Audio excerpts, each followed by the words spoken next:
Bonjour, bienvenue, je suis Audrey Vuettaz et vous écoutez Trait d'Union. Vous ne comprenez rien à l'Union européenne? Ce podcast est fait pour vous. N'hésitez pas à vous abonner pour être prévenu à chaque sortie d'épisode.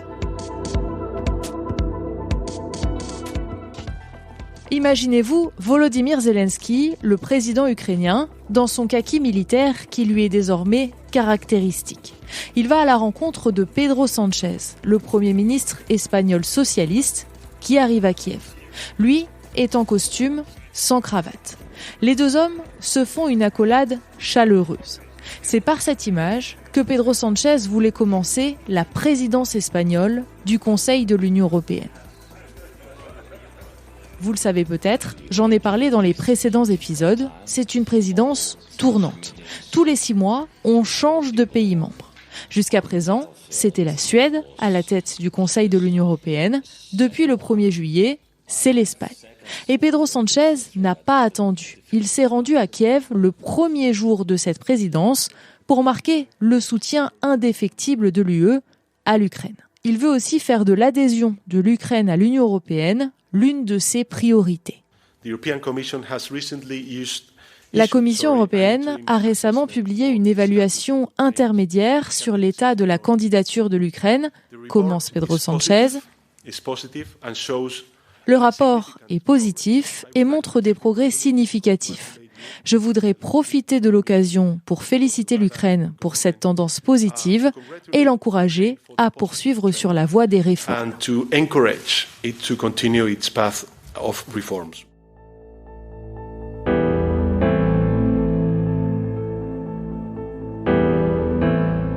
Voilà pour le symbole. Pour le reste, être à la tête du Conseil de l'Union européenne, c'est surtout donner l'impulsion. L'Espagne ne va pas prendre la tête de l'Union européenne. Ça permet surtout de mettre sur le haut de la pile des dossiers qui lui semblent importants. Et des dossiers, il y en a beaucoup. L'année prochaine, ce sont les élections européennes. On va donc terminer une mandature de 5 ans et en commencer une nouvelle. Alors avant, on se dépêche de tout boucler. Parmi les dossiers, il y a la réforme du marché de l'électricité, la nouvelle politique migratoire de l'Union européenne, la réforme du pacte de stabilité, vous le savez, la discipline budgétaire pensée à Maastricht en 92, mais qu'il faut adapter aux enjeux actuels. L'Espagne voudrait par exemple assouplir les règles. Il y a aussi le dossier de la réindustrialisation de l'Europe, puisqu'on s'est rendu compte pendant le Covid que c'était pas ouf de tout fabriquer hors de chez nous. Et puis il y a les accords de libre-échange avec le Mercosur, qui tiennent beaucoup à cœur à Madrid. Bref, du pain sur la planche. Sauf que, il y a quelque chose qui pourrait bouleverser tout cet agenda, les élections législatives anticipées qui auront lieu en Espagne le 23 juillet. Alors, c'est pas nouveau qu'il y ait des élections au milieu d'une présidence. C'est ce qui était arrivé avec la France en 2022. Sauf que là, ces élections, elles n'étaient pas prévues. En fait, elles ont lieu parce que le 28 mai dernier, Pedro Sánchez, qui est de gauche, s'est pris une grosse claque électorale aux élections municipales et régionales. Et ça, c'est quand même fort parce que ça faisait longtemps, en fait, que les municipalités, en fait, espagnoles sont principalement de gauche, quoi. Il y a eu un mouvement, en fait, droite. Je parlerai pas de populiste, mais plutôt de conservateur. Vous venez d'entendre Alexandre Minguez, qui est un ami journaliste et qui a l'avantage d'être espagnol. Je lui ai donc demandé un coup de main pour nous éclairer. Nous avons donc un Pedro Sánchez affaibli qui convoque des élections anticipées pour regagner sa légitimité par les urnes. Sauf que ce sera loin d'être simple, car en face, le Parti populaire, PP, la droite, est en tête dans les sondages. Pour la petite info, tu vois, par exemple, le parti populaire, ça a toujours été une droite un peu dure. En fait, c'est une droite conservatrice. En France, on n'a pas cette équivalence de cette droite conservatrice, parce que les républicains, ils sont droite, mais ils ont en fait des modérés et des conservateurs. Alors que eux, c'est vraiment des conservateurs purs et durs sur les valeurs espagnoles, sur les valeurs du pays, etc.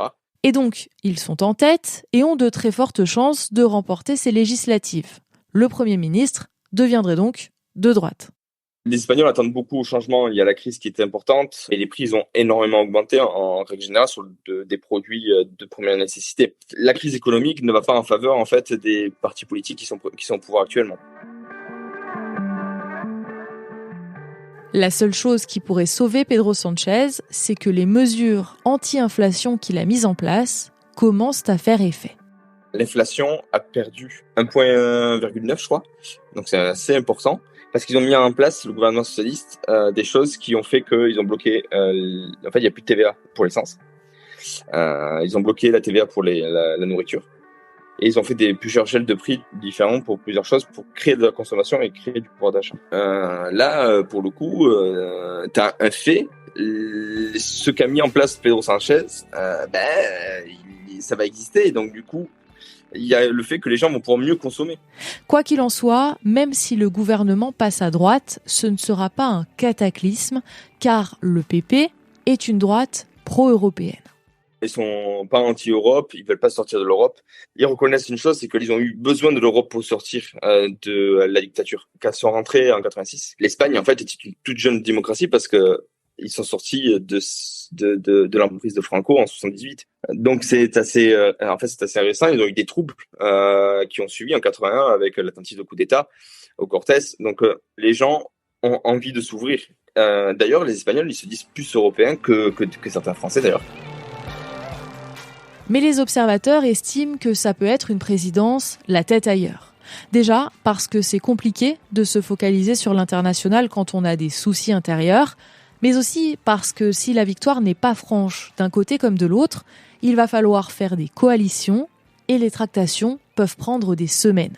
Imaginons qu'on y arrive en septembre, il ne restera que 4 petits mois à cette fameuse présidence.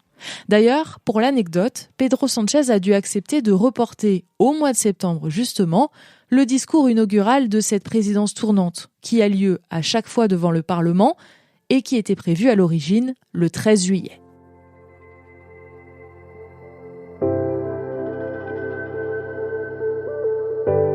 Et puis, je terminerai par un petit bonus. On parle beaucoup du fait que le PP, la droite, pourrait s'allier avec Vox, l'extrême droite espagnole, pour faire une coalition.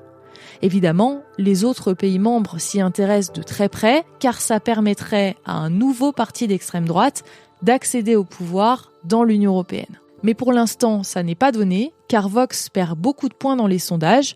Le parti pourrait même perdre la moitié de ses sièges au Parlement.